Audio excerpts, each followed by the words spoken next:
The galactic archive floated in perfect silence, a crystalline sphere suspended in the void between stars, holding every documented fact the Council of Aligned Worlds had collected over 40,000 years. Dr. Kellen Cross stood before the central database terminal, his reflection ghosting across the holographic display as amber data streams flickered past his tired eyes. He had been searching for 3 months straight. Behind him, archival curator Veshtala clicked her mandibles in what passed for Threxian impatience.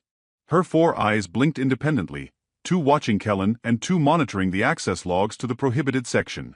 Human Kellen, this obsession borders on violation. The extinction records are sealed for a reason, yes, yes. Kellen did not turn around. His fingers moved across the haptic interface with practiced precision, each gesture pulling another fragment from the restricted archives. Every species has theories about the Kethrak. The Dominion thinks a supernova wiped them out. The Hive Collective believes they ascended to another dimension. The Confederation claims they never existed at all, just propaganda to scare children. All acceptable theories, Veshtala chittered nervously. Why do you search for a different truth? Because I found their last transmission, Kellen said quietly. And it was addressed to Earth. The curator's bioluminescent patches flared bright yellow, surprise, fear. Impossible. Earth was pre-contact during the Kethrak extinction event. Your species was barely beginning the Industrial Revolution. Kellen finally turned to face her, and his expression made Veshtala take an involuntary step backward. There was something ancient in his eyes, something that did not belong in a 32-year-old xenoarchaeologist. That is what makes it interesting, curator. The most feared predator species in galactic history, the apex hunters who terrorized a quarter of the known galaxy for 15 centuries, sent their final words to a primitive planet on the far edge of nowhere. I want to know why. The holographic display chimed. Access granted. Veshtala's mandibles clacked in distress. How did you? You should not have clearance for. I am very good at my job, Kellen interrupted, his attention already locked on the unfolding data. And I have friends in low places. The Kethrak extinction file materialized before them, a 3-dimensional cascade of information that had been hidden from public record for 9,000 years. Veshtala watched in horrified fascination as the truth began to unfold. The Kethrak had been magnificent in their horror. 3 meters tall, exoskeletal armor harder than starship hull plating, 6 limbs capable of tearing through reinforced bulkheads, sensory organs that could track prey across entire star systems. They had built an empire on fear and bone, conquering 47 worlds before the Council had even formed. No weapon could stop them. No defense could hold them. They bred in darkness and hunted in silence, and they never, ever showed mercy. Then, in the span of a single galactic year, they vanished. Every Kethrak world went silent simultaneously. Every hunting party, every colonial outpost, every war fleet gone. The Council had sent investigation teams that found cities intact but empty, ships drifting with no crew, weapons still charged but abandoned. No bodies, no evidence of struggle, no clue what could have possibly eliminated the most dangerous species the galaxy had ever known. Until Kellen found the transmission. Play it, he commanded. The audio file crackled to life, translated by the archive's linguistic processors. The voice was harsh, grating, layered with harmonics that suggested multiple vocal chambers. It spoke in the Kethrak war tongue, a language that had been dead for 90 centuries. To the world called Earth, the 3rd planet of the Yellow Star, system designated Sol. We are Kethrak, masters of the hunting dark, devourers of worlds, eternal predators. We have heard your signals, weak and primitive though they are. We have studied your transmissions, your radio waves carrying stories of your species, your nature, your history. We have decided to come for you. Your world will be ours. Your species will be prey. We are coming. We are always coming. Nothing stops the Kethrak. Veshtala's bioluminescence had gone completely dark. This is why the file was sealed. If Council knew Kethrak had targeted Earth before extinction, diplomatic complications would be catastrophic. Kellen held up one hand for silence. There is more. The timestamp shows this transmission was sent, then 3 weeks later, the Kethrak sent a second message. He had spent 2 months breaking the encryption on the second file. The Council had buried it deep, wrapped it in security protocols that would have stopped anyone less desperate, less driven. But Kellen had been obsessed with the Kethrak since childhood, since the night his father had told him bedtime stories about the monsters that used to hunt among the stars. The second transmission began. The same harsh voice, but different now. Strained. The harmonics breaking, fragmenting. To whoever finds this record. We made an error. We did not understand. The humans are not prey. They are not what we thought. We came to their world in stealth, as we always do. We hunted in their cities, took specimens, and studied their defenses. They have no natural armor. They have no claws, no venom, no regeneration. They are weak, fragile, soft. We thought them easy. We thought. The voice cracked, something that should have been impossible for a Kethrak. They do not stop. When we take one, 10 more come searching. When we kill the 10, 100 more arrive with weapons. When we destroy the 100, thousands more adapt, learn, and evolve their tactics. They do not fear us. They hunt us back. They track us through methods we cannot understand. They set traps we cannot predict. They are relentless, patient, coordinated. We have never encountered a species that hunts the hunters. We have never faced prey that becomes predator. Kellen felt his heartbeat accelerate. This was it. The truth that had been hidden for 90 centuries. We tried to withdraw. They followed us. They had no starships, no understanding of faster-than-light travel, yet somehow they found our vessels. They learned our technology by dissecting our dead. They reverse-engineered our weapons from battlefield salvage. In 3 of your Earth months, they went from primitive to dangerous. We retreated to our home systems, thought ourselves safe. We were wrong. The transmission degraded, filled with static and interference. When the voice returned, it was barely a whisper. They followed us across the stars. They did not use ships we could detect. They infiltrated our worlds using methods we still do not comprehend. They did not attack in rage or fear. They were calm, methodical, and efficient. They turned our own biology against us, released a pathogen tailored to Kethrak genetics. It spread before we even knew we were infected. It does not kill quickly. It makes us docile, passive, and removes our need to hunt. We are still alive, but we are no longer Kethrak. We are something else. Something lesser. The humans called it the Behavioral Extinction Protocol. They called it mercy. Veshtala had collapsed into a seated position, her limbs trembling. Mercy? They wiped out entire species and called it mercy. They did not kill them, Kellen said softly. They just made them something other than monsters. The transmission continued one final time. We do not know where they are now, these humans. Our neural degradation prevents us from caring enough to search. But we leave this warning for any species that might follow our path. Do not go to Earth. Do not threaten the humans. They are not what they appear. They are not prey. They are patient, death wearing a pleasant face. They are extinct delivered with a smile. We were the galaxy's apex predators for 15 centuries. The humans made us irrelevant in 3 months. If you are listening to this, if you have found this record, understand one truth. Humans do not just survive threats. They make threats extinct. We thought we were hunters. But humans are something far worse. They are problem solvers. And they solved us.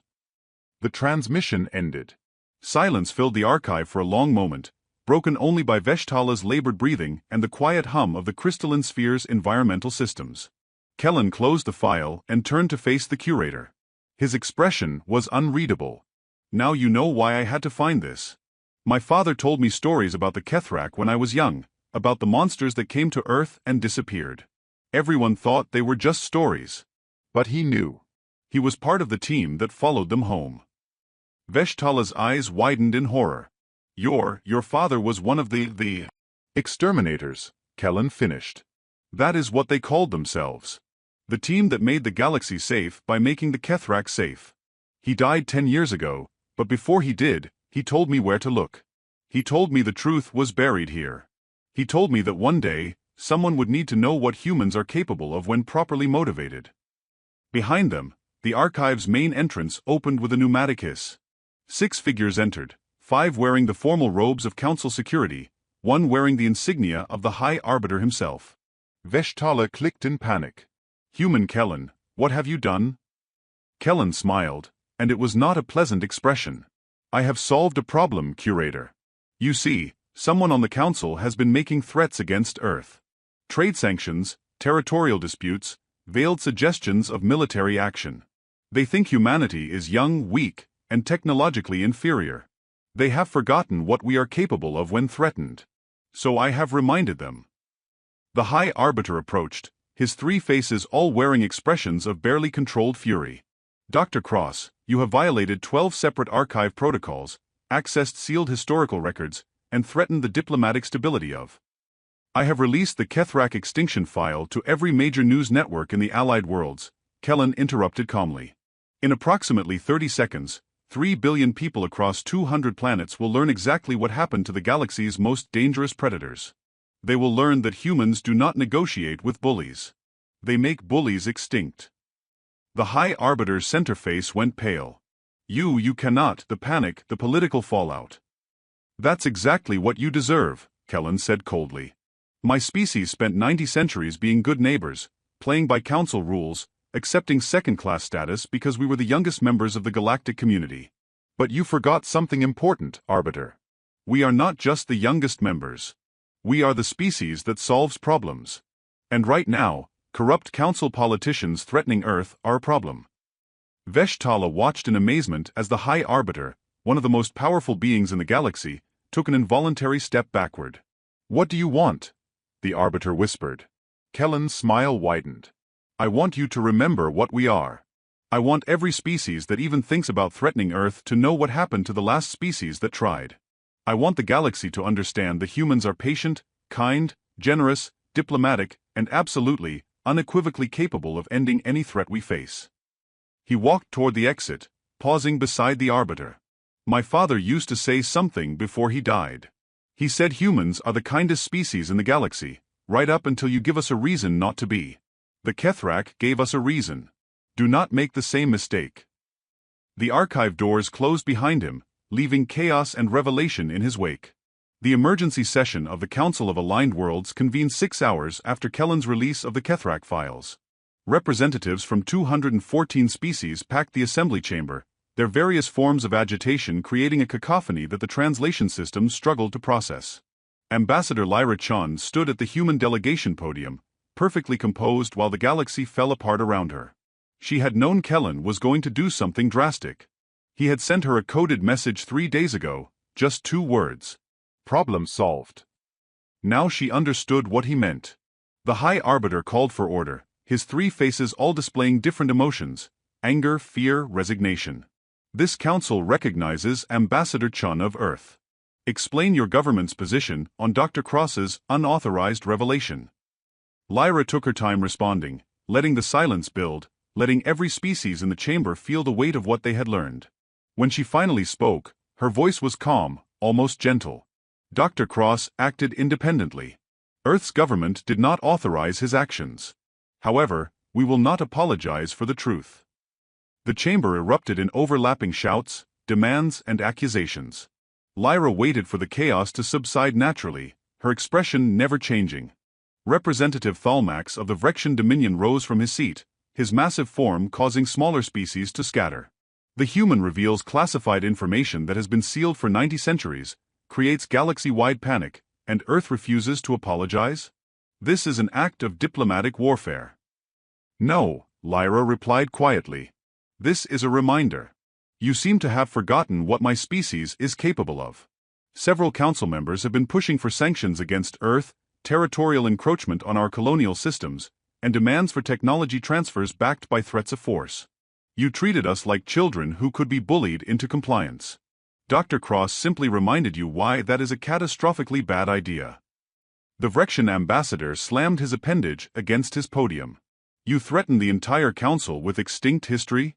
The Kethrak are gone, their pathogen cannot be replicated, your so-called exterminators are long dead. You have no leverage. Lyra smiled, and several species in the front rows visibly flinched. Representative Thalmax, you are making the same error the Kethrak made. You assume that because we appear peaceful, we must be weak. You assume that because we have not shown our teeth in 9,000 years, we have lost them. Allow me to correct that misunderstanding.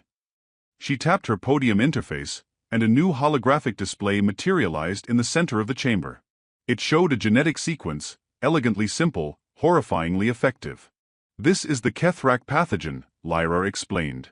The behavioral extinction protocol. It was not developed by the original exterminator team.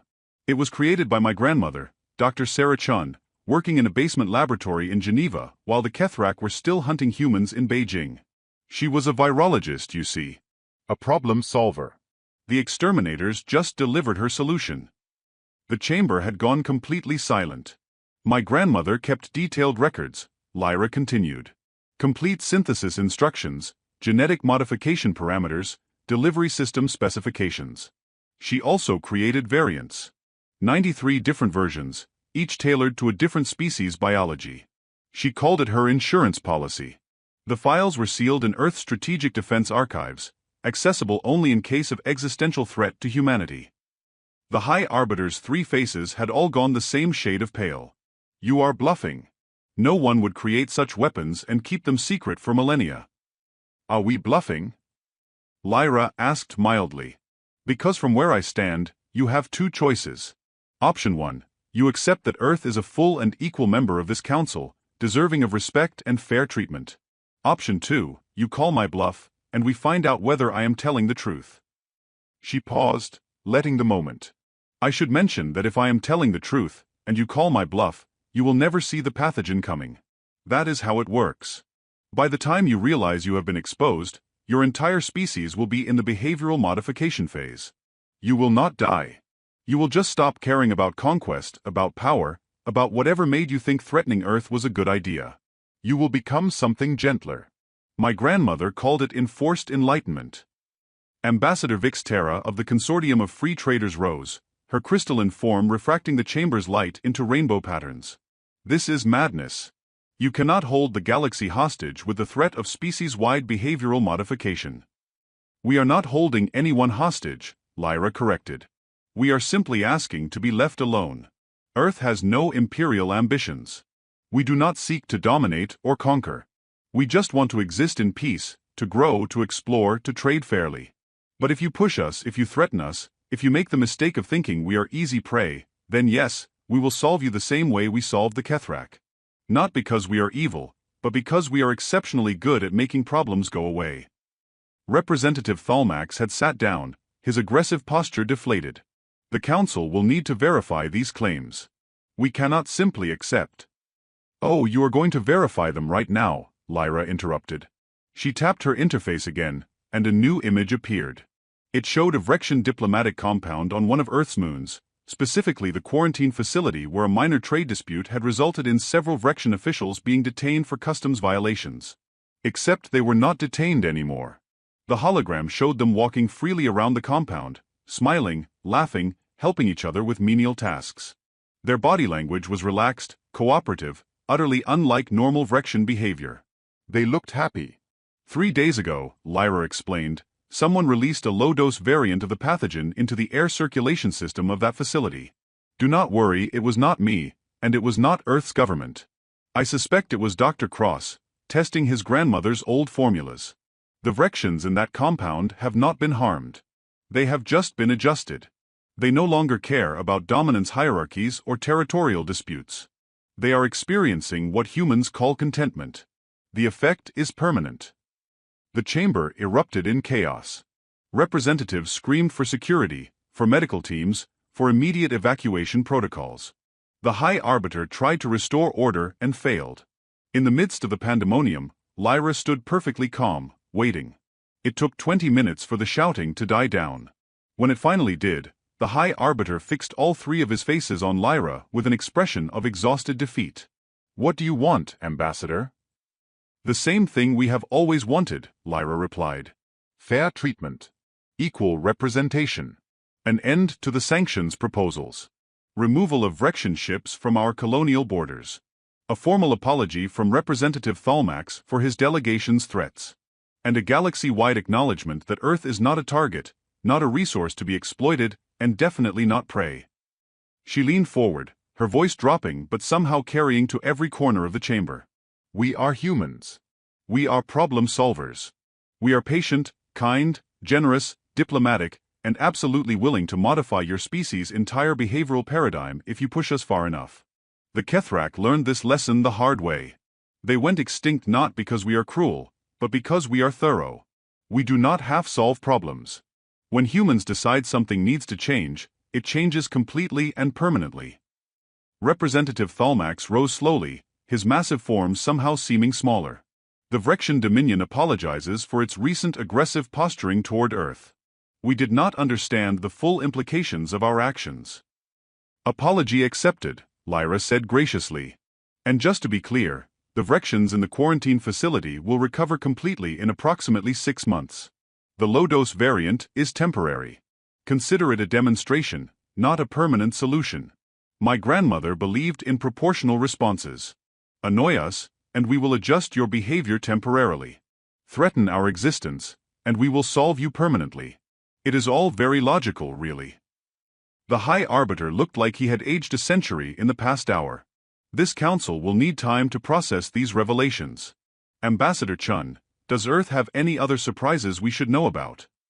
Lyra pretended to consider the question. Well, there is the quantum entanglement communication network we have been using to coordinate our colonies without your knowledge. And the stealth ship technology we developed by studying Kethrak vessels. And the genetic modification programs that have tripled human lifespan over the past 3 millennia. And the artificial intelligence research that everyone thinks we are not doing, but we absolutely are. Should I continue? Please do not, the Arbiter said weakly. Then we have an understanding, Lyra concluded. Earth will continue to be a peaceful, cooperative member of the Council. We will share technology when it benefits everyone. We will trade fairly and honestly. We will help with disasters, mediate conflicts, and contribute to scientific advancement. But we will not be pushed, threatened, or treated as inferiors. Because while we are many things, weak is not one of them. The Kethrak learned that. Today, you learned that. Tomorrow, the entire galaxy will know. She gathered her documents and prepared to leave the podium, then paused. Oh, and one more thing. Dr. Kellen Cross has been offered a position as Earth's chief historical advisor. He will be helping us decide what other sealed files might need to be revealed for educational purposes. I hear there is a fascinating story about what happened to the Zeltharian Empire when they tried to annex Mars. Perhaps we will share that one next month. Or perhaps not. It really depends on how well this council treats us going forward. The chamber remained silent as Lyra walked out, her footsteps echoing in the vast space. Behind her, 214 species sat in shocked stillness, each one recalculating their relationship with humanity, each one suddenly understanding why the most feared predators in galactic history had sent their final warning to a primitive planet on the far edge of nowhere. 3 weeks later, Kellen sat in a small cafe on Luna Station, watching Earth rise over the lunar horizon. Lyra joined him, carrying 2 cups of coffee that cost more than most species' monthly salary. You caused quite the stir, she said, sitting down across from him. Kellen accepted the coffee and smiled. Grandma would be proud. She always said the best defense is making sure no one wants to attack in the first place. You know there are going to be consequences, Lyra warned. Some species will see this as a threat. They might try to develop countermeasures, weapons, and preemptive strikes. Let them try, Kellen said calmly. That is the beauty of being human. We do not just solve problems once. We solve them permanently, adapt to new challenges, and make sure old threats never rise again. The Kethrak thought they could hunt us. The Council thought they could bully us. Everyone keeps making the same mistake. Which is? Thinking that because we are kind, we must be weak. Thinking that because we prefer peace, we cannot wage war. Thinking that because we smile and cooperate, we have forgotten how to be dangerous. Kellen took a sip of his coffee, savoring the taste. Humans do not forget. We just choose when to remember. Lyra looked out at Earth, that beautiful blue marble spinning in the darkness. Do you think we are the monsters now? Like the Kethrak were? No, Kellen said thoughtfully. Monsters destroy because they enjoy it. We modify because we have to. There is a difference. The Kethrak were extinct because they could not change. We made sure of that. But we did not make them suffer. We did not torture them. We just made them something other than predators. That is not monstrous. That is pragmatic. And if someday we become the threat? Lyra asked quietly. If humanity becomes the species that others fear, what then? Kellen met her eyes, and his expression was utterly serious. Then I suppose someone will have to solve us. That is the nature of the universe. Problems arise, and something adapts to fix them. For now, we are the fixers. Maybe someday we will be the problem. But until that day comes, I am going to enjoy my coffee, do my job, and make sure that no one in this galaxy ever forgets what happens when you threaten Earth. They sat in comfortable silence, two humans watching their homeworld turn beneath them, guardians of secrets that kept the galaxy safe, inheritors of a legacy that began with monsters in the dark and ended with the systematic, permanent, terrifyingly efficient elimination of threats. Somewhere in the galactic archive, sealed files waited to be discovered. Stories of other species that had challenged humanity and learned, too late, that humans do not just survive. They solve. They adapt. They modify. They make problems extinct while smiling politely and offering coffee afterward. The galaxy had learned its lesson. For now, that was enough. But Kellen kept his grandmother's files close, just in case someone needed a reminder. Humans are many things: kind, generous, diplomatic, and patient. But they are also, when necessary, the kindest extinction event the universe has ever seen. And that, Kellen thought as he finished his coffee, was exactly how it should be. Subscribe to my channel for more sci-fi stories.